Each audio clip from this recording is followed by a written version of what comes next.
Good morning, Bucknutters. It is Thursday, January 25th, 2018. I'm Dan Rubin. This is the Bucknuts Morning 5 and Change. It's cold. It's somewhat gray. Actually, I see some sun out there in the Gem City. My man Steve Wiltfong is in Indianapolis. And you're not the only person in Indianapolis these days, Steve.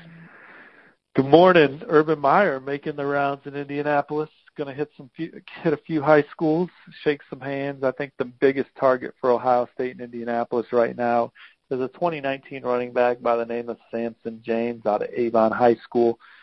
Tony Alford's been here a couple times to recruit Samson. Urban Meyer, I got to assume, is stopping by Avon while he's in. 6'1", 210-pound running back. The crystal ball is all Ohio State, including my forecast. So Urban Meyer in God's country today, gentlemen. Samson James, by the way, definitely passes the name test. That is an awesome name for a running back. But I digress. Let's talk about awesome names for guys who could join the 2018 class. We are in a unique. It's our first time through the double signing period action. We are in the meat section between the sandwich here. And each week we seem to talk about the same names, yet the interest changes for each one, so this is very intriguing. Just going to run down a review here of the 5 or 6 guys that are still talking too heavily. Obviously, anyone who has access to balls that are crystal can see that there is a overflow for Chris Olave, the receiver out of San Diego.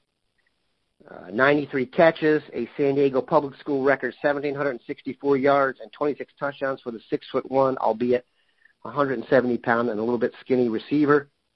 It does seem like when he makes a decision this weekend, it will be to come east.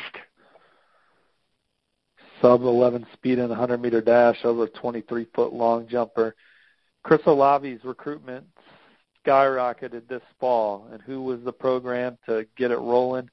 The Buckeyes. They were the first major offer. The program from the Midwest going all the way across the country and beating the Pac-12 schools to the punch. Those Pac-12 schools eventually offered. You posted the numbers. I told you the athleticism.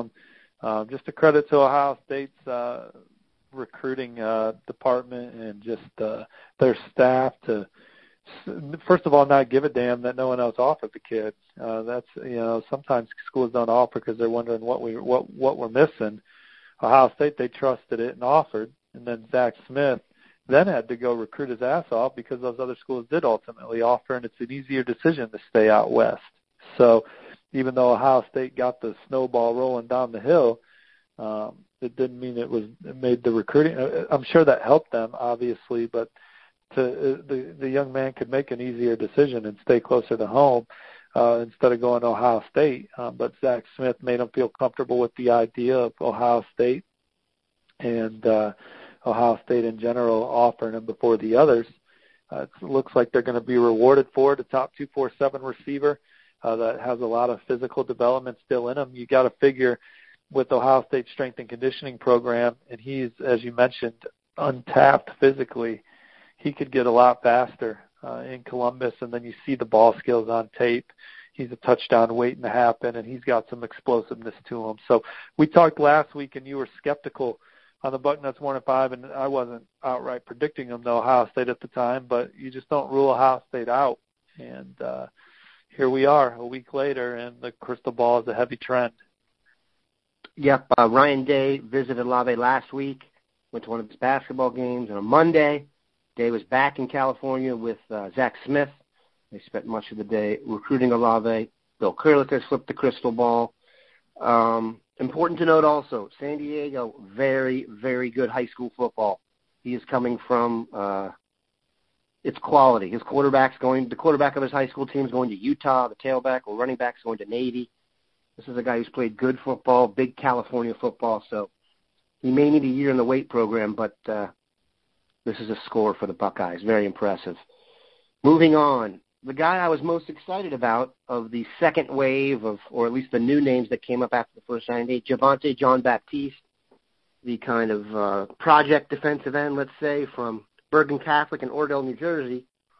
But now it seems like Scott Frost has swooped in with Nebraska, and I see some crystal ball action that way. Is this a case of him choosing Nebraska over Ohio State? Or is it Ohio State having not enough room at the end? What's your vibe on JJB? Well, I asked this morning, and I think that he's a guy that Ohio State is still pursuing and would want to land, asking Ohio State sources. So spots are certainly tight, and the Buckeyes are balancing a few 4-stars for some remaining spots. But I think if the kid called today and said he wanted to commit, I think that they would take him. So if he chooses Nebraska, looks like a win for Nebraska from my vantage point. And I agree. So the kid's good enough to play anywhere. And in my opinion, he's in the top 247. And I mean, Ohio State brought him in this past weekend. So anyone there's no narrative really. I mean, and you don't win all your recruiting battles, and this would be a win for Nebraska if they can get him. And I believe Scott Frost is going in there today, so maybe they even close him. I don't think Jean-Baptiste is a guy who will contribute in the next, 24 months. But if you look at physical profile and upside, if he's able to add weight, I just thought the idea of having him with Marotti together would have been fantastic. That would be a loss. Moving on, I don't think this guy has ever been in my I think we got him group, but it would be cause for Dwayne Long to have a naked jaunt around Columbus. That is Nicolas Petit-Frere out of Florida, arguably the highest-rated player of everyone we're going to discuss. And an interesting recruitment because his name wasn't really that prevalent at Ohio State. And like you told us, I think some coaching moves in other spots maybe dislodged his recruitment a little bit. What is the latest on the, I believe, number 8 overall player in the country?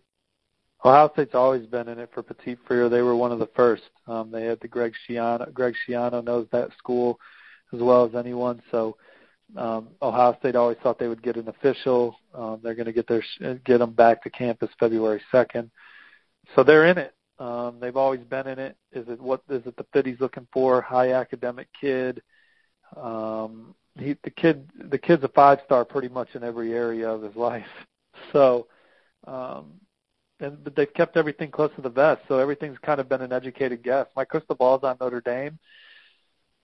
But hell, he was at Alabama last weekend. Maybe that's the fit he's looking for. Maybe Greg Schiano and that connection at Tampa Berkeley Prep gives Ohio State the edge just because maybe Greg Schiano and his message is so trusted.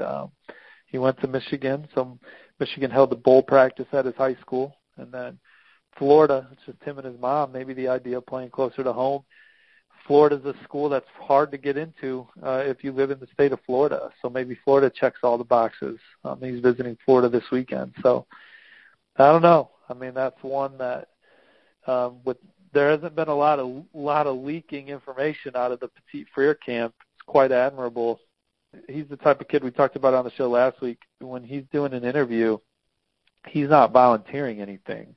You have to ask him. All right. He's a professional football player. All right. So if you ask him about Ohio State, he'll give you a great answer on Ohio State, but he'll also still keep you guessing on does he like Ohio State better than the others. And so I don't know.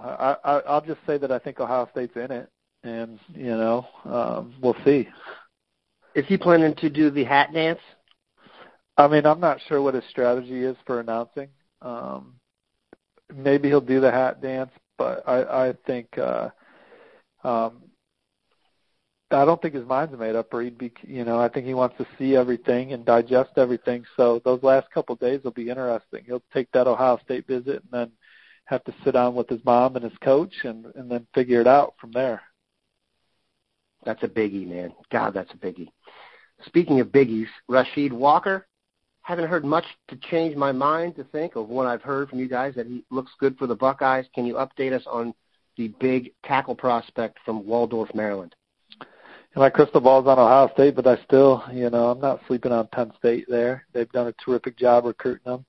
And I think you're here at the point right now where, he's going to announce on signing day, so your in-homes have to be great because maybe that's the straw that'll break the camel's back and get you the commitment. And I think that those schools are, trying to get the last in-home with the head coach. So it's kind of a battle for that positioning as well. James Franklin, Urban Meyer, when are they going in next week? And finally, Maurice Washington, who I was excited about for a little bit. I will say this, though. When I see a run on you to go to Arizona State on the crystal ball, I'm out. I no longer can recruit you at Ohio State. Well, I think I wouldn't be – I mean, I don't know if there's been reports out yet that say he's not coming, but I wouldn't be surprised if he didn't take the visit this weekend. I talked with Alan True about that yesterday and then confirmed that myself, that I wouldn't be surprised if he doesn't show up at Ohio State this weekend. Let's cross Maurice Washington off the list, people, barring unforeseen circumstances.